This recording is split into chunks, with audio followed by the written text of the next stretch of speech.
Welcome back to Movies TV Mad. You can follow me on X Twitter at Movies TV Mad and on Instagram and on Threads at Movies TV Mad X. A very warm welcome to Friday's edition of the Movies TV Mad Daily.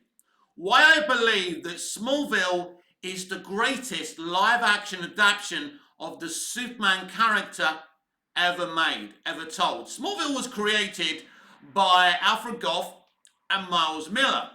Now, originally, the WB network that would later become the CW, the network you probably all know now as the CW, wanted a pre-Batman television series, a series about a young Bruce Wayne. But as our Miles got into the production, they decided to tell a pre-Superman story. I believe that Smallville is the greatest exploration of the Clark Kent character and the Lex Luthor character. It was supposed to be about the trials of Lex Luthor and Clark Kent. And for 7 seasons they did this. But they did so much more than that. They explored Clark's 2 most important relationships, romantic relationships. His high school relationship with Lana Lang, and after she was still involved in the show after he left high school as well. And we had a deep exploration of the character of Lana Lang and why in the end they couldn't be together. Because in the Smallville television show, in the pilot, Lana Lang witnesses the death of her parents as a small child. Because the concept of Smallville is, as Clark's ship is arriving on Earth, on Smallville, it's followed by a meteor shower of kryptonite. And she sees her parents killed by the kryptonite. And that really affects Lana's life. And Clark feels responsible for, her parents' death. That's why Clark feels he can never tell her about who he really is. And she doesn't find out until season 6. In season 4, they introduced Lois Lane. Erica Durance is probably my joint favourite live action Lois Lane with Margot Kidder, who played Lois in the Christopher Reeve movies. But yeah, it was a huge, deep exploration. The idea of having Lex Luthor, in a pre-Superman story breaks canon. Or does it? Because there is a 1960s Superboy comic book story, not Connor Kent Superboy, but pre-Superman Superboy, where Clark Kent and Lex Luthor are friends for one story, but Lex Luthor becomes jealous and he has a chemical accident and becomes bald. Well, in Smallville, Lex Luthor becomes bald via the meteor shower. It's Clark's arrival that molds Lana Lang. It's Clark's arrival that molds Lex Luthor, and Lex Luthor is obsessed with the meteors. And, his father, Lionel Luthor, who's not in the comics, is experimenting on them. So at the beginning of the series, Lex Luthor is just an ordinary rich man's son. But because of the cruelty and the continued, the continued tough love from his father, Lionel Luthor, Lex Luthor slowly but surely becomes the evil, crazy megalomaniac that he is in a lot of the movies and the comics. It's a deep exploration of this myth, and it's done so deeply, and it's done so well. The first series, they had the Freak of the Week. A lot of people didn't like it. I like the fact that they made Kryptonite a character in the show. I enjoyed the Freaks of the Week in the first series, and then they used them less and less as we went through the other seasons, because a lot of the audience kind of got fed up of it. It did get a little bit, boring in the end with the Freaks of the Week, but it was a really exciting concept, and I really, really liked it. And Smallville was very, very clever, because on a television budget, there's only a certain amount of, Superman action you can do. But even though, he never wears the costume until the finale, even though we don't really see. Tom Welling doesn't actually wear the costume in the series finale. But, he's still that character. He's still got superpowers. He's still pure-hearted. and he's still saving people's lives. But it was the character dynamics and dramas and interactions and relationships between the characters that were just as exciting as the superhero action.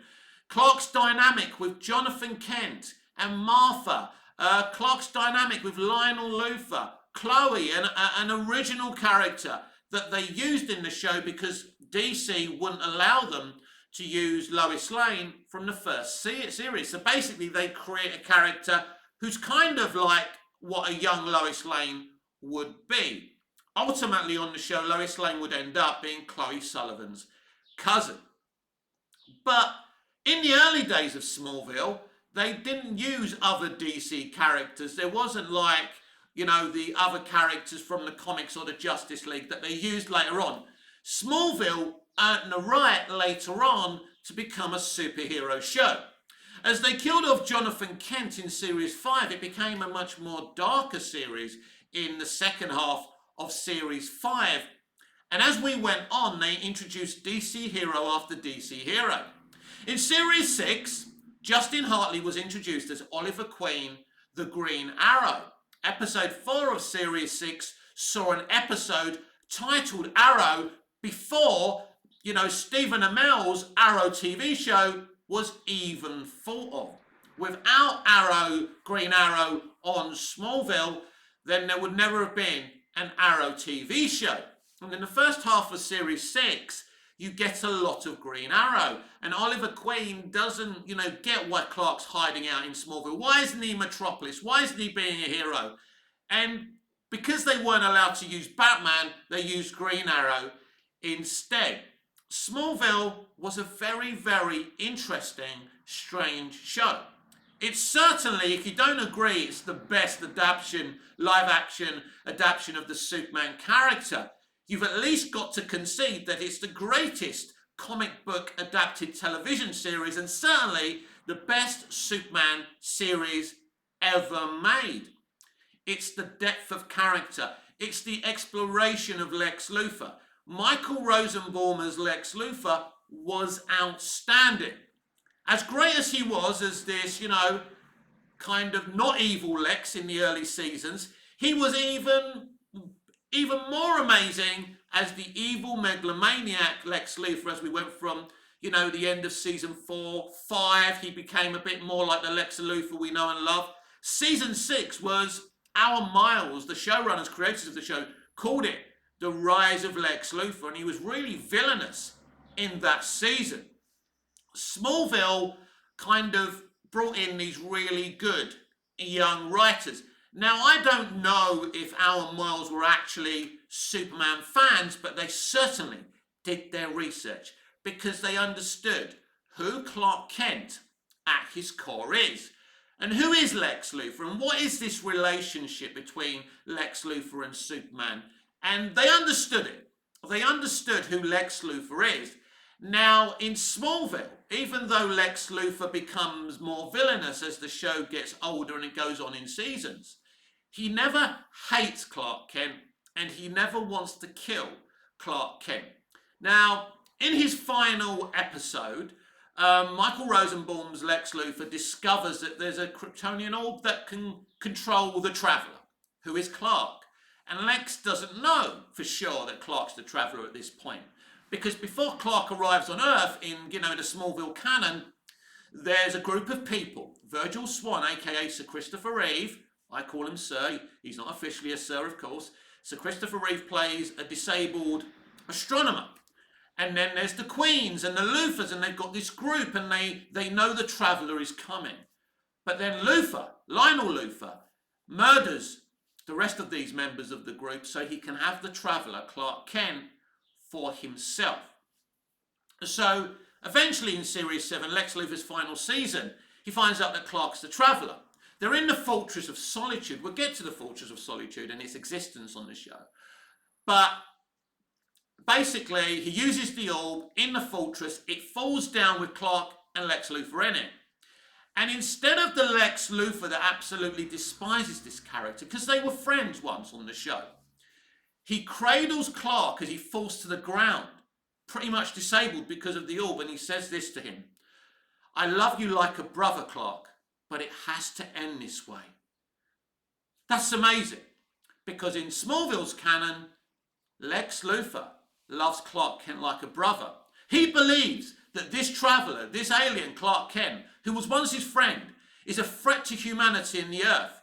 He feels he has to die, but because he loves him like a brother, he's going to cradle him as the fortress falls, and Lex is willing to die with Clark. Isn't that compelling? Isn't that beautiful? It's different from the comics, but it's still utterly compelling. And that was Lex Luthor's final moment on Smallville until the series finale, when Michael Rosenbaum finally agreed to return. Now, I don't think he really wanted to come back. And there's a story to tell there with the showrunners and Michael Rosenbaum and John Glover, and why they left when Alan Miles left at the end of Series 7. You know, because in the final 3 seasons, Alan Miles, the guys who created it, who ran it for 7 seasons, were ousted by the CW. There was also some litigation between Alan Miles and WBTV as well. I think finally Alan Miles won that battle, and it was all to do with that. And I believe that John Glover, Michael Rosenbaum, and Christian Krug, who played Lana, basically backed them and walked off with them. And there's a lot of loyalty in that. But Smallville was very, very clever, because after the first series, you know, a second series of a show is so vital and so important. Do you keep on doing the things that made you popular, or do you evolve the show? Well, in Series 2, Smallville evolved to be more than the Freak of the Week. It wanted to tell the story of Clark's origins. Clark, in Smallville, discovers these mystical, ancient Indian caves called the Kawatche Caves that seem to be left there for Clark. There's Kryptonian symbols, and he uses a kind of disc from his spaceship to, ignite this cave, and he starts getting downloaded with the Kryptonian language. It's then when we get a very, very special episode called Rosetta, guest starring Sir Christopher Reeve, the guy who played the greatest version of Superman, bar none. I think that Tom Welling's probably the second best version of Superman, or Clark Kent, at the very least, we've ever seen, because of the deep exploration of the character. And Tom did it justice, and Tom kept himself clean while he was making the show. Pure reputation, never heard anything about him partying or smoking or anything like that. Tom Welling was great. Some people don't like Tom because he refused to wear the costume, but I can let that go because I think Tom was brilliant. Tom was very raw when he joined Smallville.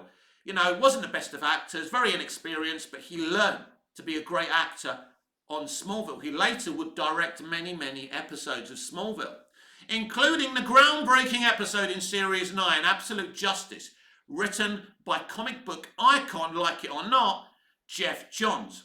It's a brilliant episode because by this point, there is a pre-Superman Justice League in the Smallville television show. Clark Kent's a part of it. He's not Superman. He's called the Blur at this point, but he still lives in Smallville. They meet Hawkman. They meet Dr. Fate. And it's so well done and so well made. And it was a beautiful little extended episode event.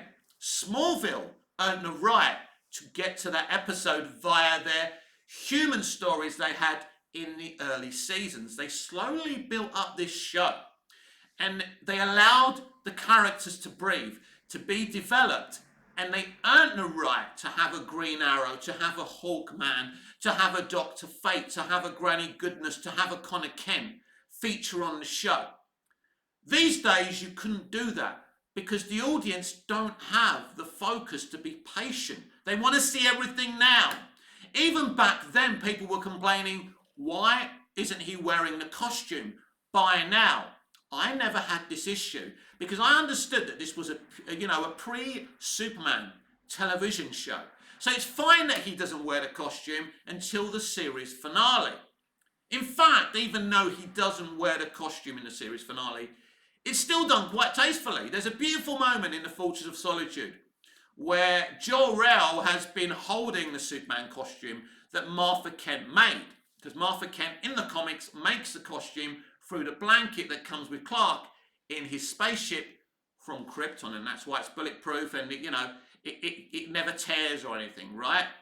So in the end, once he's learned all his lessons and his trials, Jor-El allows him to have the costume, and Jonathan Kent's ghost gives him the costume, and he says, "Always hold on to Smallville." Jor-El says to him, "The most important thing you must remember is the lessons that you learned from Martha and Jonathan Kent and all the people in Smallville, because it's your foundations as a person at the end of the day that is so important." And let's look at the trials and lessons that Jor-El teaches Clark during the entire 10-season run of Smallville. Jor-El is voiced by the icon that is Terrence Stamp, who played General Zod in Superman 78 and Superman 2 so well. He's got such a distinctive voice. And he's a bit of a menace to Clark in the early seasons of Smallville.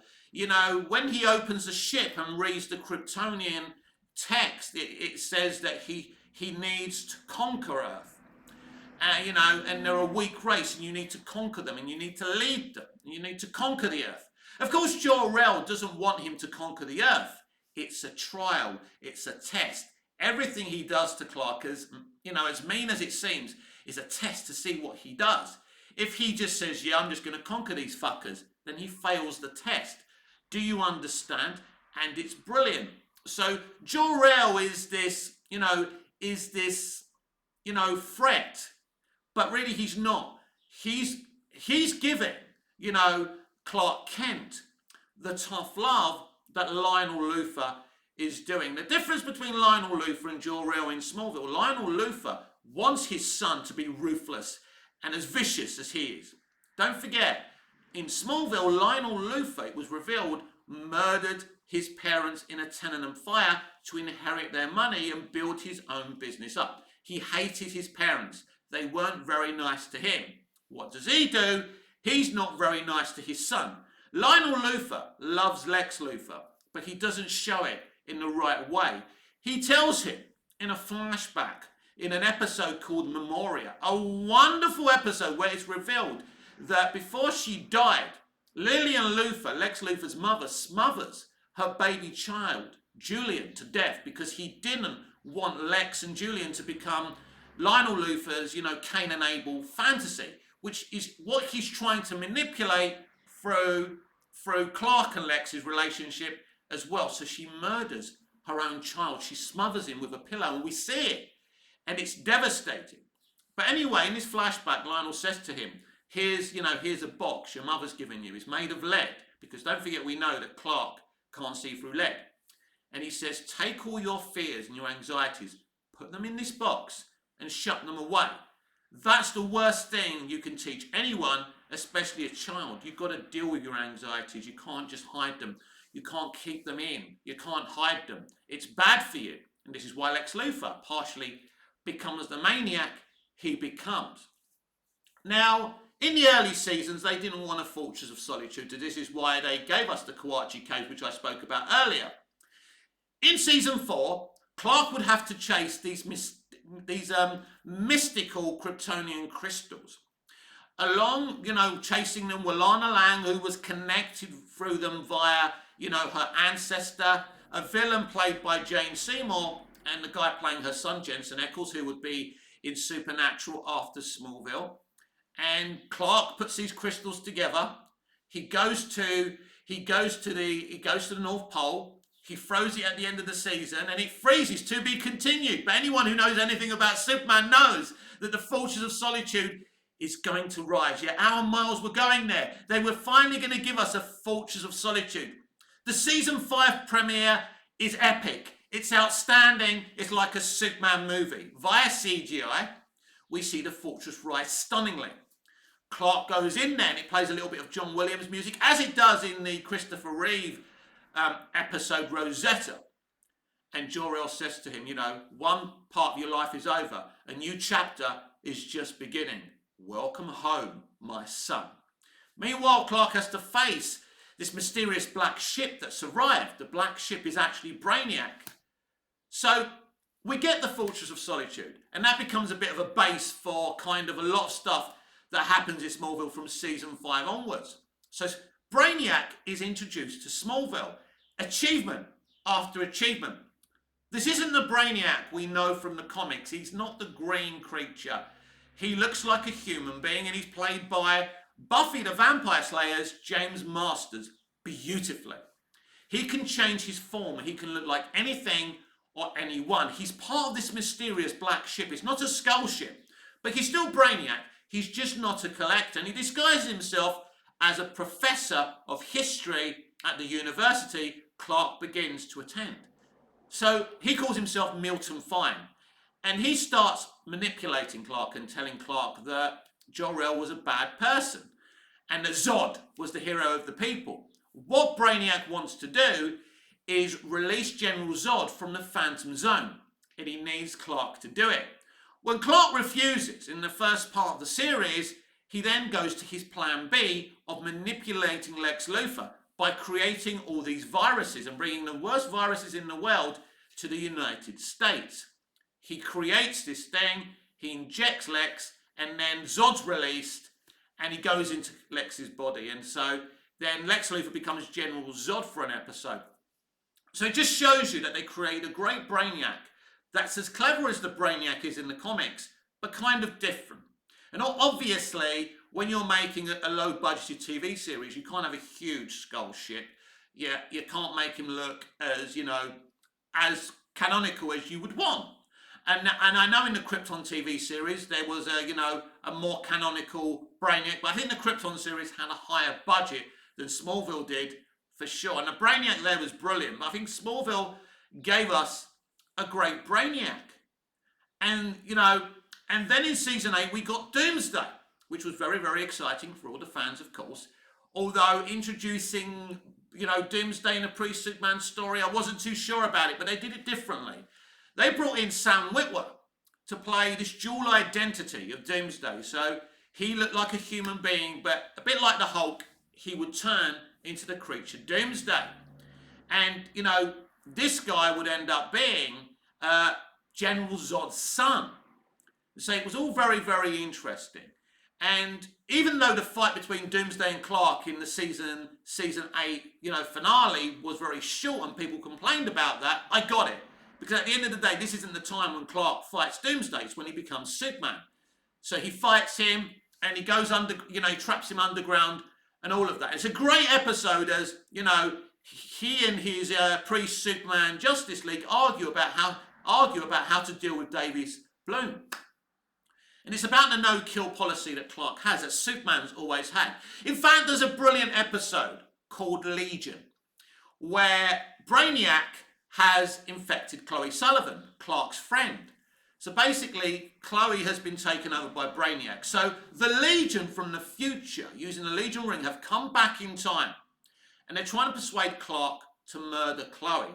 Clark refuses. And it puts Superman's no-kill policy on trial. But by the end of the episode, Clark shows the Legion, who feel very disappointed in Clark. They feel this is not the Superman they've heard about, they know and love. What's happened to this guy? He don't wear a costume. He can't fly yet. This guy is just not the legend they thought he would be. It's a bit like when you meet your favourite celebrity or something. I thought it was really, really good. But in the end, Clark inspires them and teaches them that when they go back to the future, that the Legion's #1 rule should be not to kill. And Clark says, there's always a way. It's a brilliant episode, again written by the legend, like it or not, that is Jeff Johns. The Jeff Johns Smallville written episodes were outstanding. We even got a Booster Gold and Blue Beetle episode. Achievement after achievement. There can be no doubt that Smallville is the greatest live action adaptation of Superman. Via it being a television show, it had many, many years to breathe. But the way it developed its characters in the early seasons, first 7 seasons, the relationship between Clark and Lex beginning as friends and slowly becoming enemies. The evolution of the relationship romance with Lana Lang And then the evolution of Lois being this annoying friend to Clark, but then from season 8 to 10, they develop this relationship, this romance. And again, the Clark-Lois relationship is amazing. It's as amazing as what they did with Lana and Lex, if you think about it, because she joins the show in season 4 as a guest artist, and she becomes a regular from season 5. So she was on the show from series 4 to the final season, series 10. They're not an item, really, I don't think, till around series 9. But the romance thing begins as the red, blue blur, as everyone's calling Clark, as he starts to save people, and this legend of this hero who's not called Superman yet, he's not wearing the red and blue yet. You know, and she starts talking to the red, blue blur. So, all that, you know, they allowed that relationship to bloom and breathe. And, you know, in the early days, you know, Lois just sees Clark as this stupid guy. She doesn't see him as a hero, but she respects him as a really, really good guy. There's an episode where she's, you know, it's Clark's birthday, and she says, seeing that you always keep things to yourself, here's a diary, so you can write all your thoughts and feelings in there. You know, and like Lex and Lana, for years, are trying to get Clark to tell them his secret. But Lois knows he's hiding so many things, but Lois respects the guy's privacy. This is the difference between Lois and Lana. Lois Lane lost her mother as a child through cancer. But Lois isn't bitter about it, where Lana, you know, witnessed her parents' death in a very different way. Lois is brought up by a general. So she's got this, you know, and Lois has experienced, you know, the city. She's, you know, experienced the army via being raised by this army general. So, you know, Lana Lang has had this weird, you know, not weird, but different upbringing in a small town. So, you know, very different women. It's very interesting. You don't see Lana and Lois being competitors for Clark's affections, which is interesting.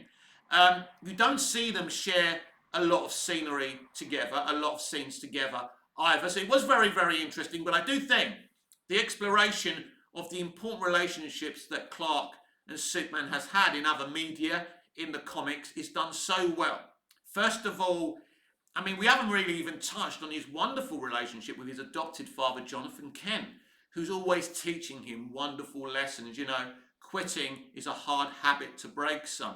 Jonathan Kent takes on Clark's powers in the season 3 premiere because Clark's put the red ring on, because Clark feels responsible. He blew up his own ship, so Jor-El wouldn't make him leave and try and make him conquer the Earth. So he blows up the ship using Lionel's kryptonite disc, and the Big Shudder causes Jonathan and Martha to crash in the truck. Martha was pregnant because the ship, you know, healed her womb. So she's pregnant, but she loses the baby. And he, you know, Clark feels guilty, and I think Jonathan and Martha probably blame Clark a little bit for it, but they weren't going to reject their adopted son. But Clark puts on the ring, which takes away his inhibitions. He's running amok in Metropolis, and he does a deal with Jor-El. He takes on Clark's powers, but by taking on Clark's powers, it damages his heart. Jonathan Kent would die in series 5 in an episode called Reckoning, where at first it's Lana Lang who dies, but then Clark makes Jor-El take him back in time to fix it. Because in the third episode of series 5, and even this is an amazing episode called Hidden, Clark is killed because he's now mortal. Jor-El has taken his powers away for defying him. So Clark is killed, but Jor-El brings him back to life and tells him in the Forces of Solitude, a life will have to be exchanged for yours. And Clark says, well, I would never ask that. He goes, well, it's too late. So someone, basically, Mother Nature is going to kill someone for the life that Clark's got, because he's got his powers back again and everything. So Lana dies, but he goes back, saves Lana. So Jonathan Kent has a heart attack after fighting with Lionel Luthor in the Kent farm barn. Smallville is really as integral to me as Superman 78 was. And as I've told you many times, Superman 78 was the first film I ever saw. Smallville meant a lot to me, and as sad as pathetic as this sounds, Smallville was my life. Because at that time, my love for Superman, the flame in my heart for Superman, was flickering. And Smallville reignited it. I don't think we will ever see a better adaptation of the Superman myth as what we experienced with Smallville. It was bright, it was vibrant, it really focused on proper storytelling and proper character dynamics, and I will never forget it.